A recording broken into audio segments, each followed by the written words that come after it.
সকল উচ্চ মাধ্যমিক শিক্ষার্থী বন্ধুদের আজকের ভিডিওটিতে স্বাগত জানাই। তো রাষ্ট্রবিজ্ঞান পরীক্ষা 2024 উচ্চ মাধ্যমিকে কোন কোন প্রশ্নগুলো খুবই গুরুত্বপূর্ণ, একদম শেষ মুহূর্তের শেষ সাজেশন এবং সেরা সাজেশন, খুব অল্প সংখ্যক কোশ্চেন, কোনো কোনো চ্যাপ্টার থেকে একটি করে প্রশ্ন রাখা হয়েছে। তো আশা করছি এই প্রশ্নগুলো পড়লে কিন্তু পরীক্ষাতে 100% কমন আসবেই। যারা দুর্বল স্টুডেন্ট তাদের জন্য একদম কম সংখ্যক পার চ্যাপ্টার থেকে কোনোটা চ্যাপ্টার থেকে একটা করে প্রশ্ন রাখা হয়েছে, এবং যারা একটু পড়তে পারে তাদের জন্য কিন্তু 2 থেকে 3টা কোশ্চেন একটু এক্সট্রা রাখা হয়েছে। তো সাজেশনটি খুবই গুরুত্বপূর্ণ হতে চলেছে সকল উচ্চ মাধ্যমিক পরীক্ষার্থীদের জন্য। তো চলো সরাসরি সাজেশনে ফিরে যাওয়া যাক। তো দেখো, প্রথম চ্যাপ্টার থেকে আমি এখন চ্যাপ্টার ওয়াইজ করছি না, আমি শুধু পরীক্ষাতে যেভাবে থাকবে 1 নম্বর দাগের, 2 নম্বর দাগের, 3 নম্বর দাগের, 4 নম্বর দাগের এবং 5 নম্বর দাগের, সেই হিসেবেই তোমাদের কিন্তু সাজেশনটাকে রেডি করেছি। তো দেখো, 1 নম্বর দাগের যে প্রশ্নটা তোমাদের পরীক্ষাতে থাকবেই বলা যায়। তো 1 নম্বর কোশ্চেন রয়েছে, আন্তর্জাতিক সম্পর্ক ও আন্তর্জাতিক রাজনীতির মধ্যে পার্থক্য নিরূপণ করো। অথবা হিসেবে থাকতে পারে, বিশ্বায়ন কাকে বলে, বিশ্বায়নের প্রকৃতি আলোচনা করো। কেউ যদি আন্তর্জাতিক সম্পর্কটা পড়ে তবুও কিন্তু হবে, তবে ব্যাকআপ রাখার জন্য অবশ্যই বিশ্বায়নটাকেও পড়তে হবে। এই দুটো পড়লে একটা প্রশ্ন কিন্তু কমন পড়বেই।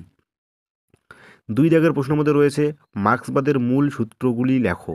অর্থাৎ মার্ক্সের যে মূল সূত্র সেই সূত্রগুলিকে লিখতে হবে।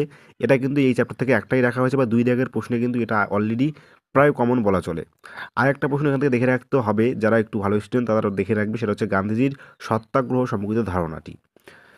নেক্সট 3 নম্বর দাগে, তো 3 নম্বর দাগে যে প্রশ্নটি পড়তে হবে সেটা হচ্ছে, ভারতের প্রধানমন্ত্রীর ক্ষমতা ও পদমর্যাদা আলোচনা করো। এই প্রশ্নটা খুবই খুবই খুবই গুরুত্বপূর্ণ, এবং এর সঙ্গে অথবা হিসেবে থাকতে পারে, ভারতের যে কোনো একটি অঙ্গরাজ্যের রাজ্যপালের ক্ষমতা ও পদমর্যাদা আলোচনা করো। এই দুটি কোশ্চেন পড়লে কিন্তু একটি প্রশ্ন অবশ্যই কমন পড়বেই।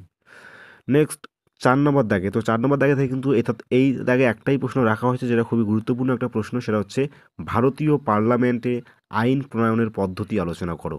অর্থাৎ ভারতীয় যে পার্লামেন্ট সেখানে আইন পাশের পদ্ধতি আলোচনা।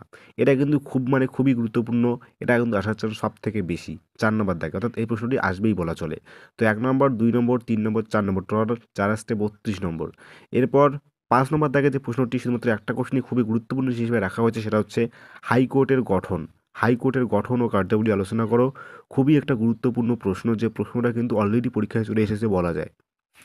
তো এই কয়েকটি প্রশ্ন ছাড়াও আরেক কয়েকটি প্রশ্ন তোমাদের দেখা, আমি মনে করি যাদের এই প্রশ্নগুলো তোমরা রেডি রাখবেই, রেডি রাখার পর একদম কমপ্লিট রাখার পর যে প্রশ্নগুলো তোমাদের দেখে রাখতে হবে, যারা একটু দুর্বল স্টুডেন্ট তোমরা যদি পড়তে না পারো তোমরা কিন্তু আগের প্রশ্নগুলো পড়বেই, কিন্তু যারা একটু ভালো রেজাল্ট করতে চাইছো, যারা চাইছো যে সবগুলোই অ্যাটেন্ড করতে, তো তাদের ক্ষেত্রে এই কয়েকটা প্রশ্ন একটু দেখে রাখা খুবই দরকার। ক্ষমতা স্বতন্ত্রীকরণ নীতি বলতে কী বোঝায়, এর পক্ষে বিপক্ষে যুক্তি। তারপর ভারতের লোক আদালত ও ক্রেতা সুরক্ষা আদালত সম্পর্কে, ভারতের লোক আদালত সম্পর্কে একটা জেনে রাখতে হবে, এবং ভারতের ক্রেতা সুরক্ষা আদালত এই দুইটা সম্পর্কে একটু জেনে রাখতে হবে। এরপর গান্ধীজি সত্যাগ্রহ সম্পর্কিত নীতি আলোচনা করো। এটা একটা খুবই গুরুত্বপূর্ণ প্রশ্ন, যেটা কিন্তু 2 জায়গায় থাকতে পারে।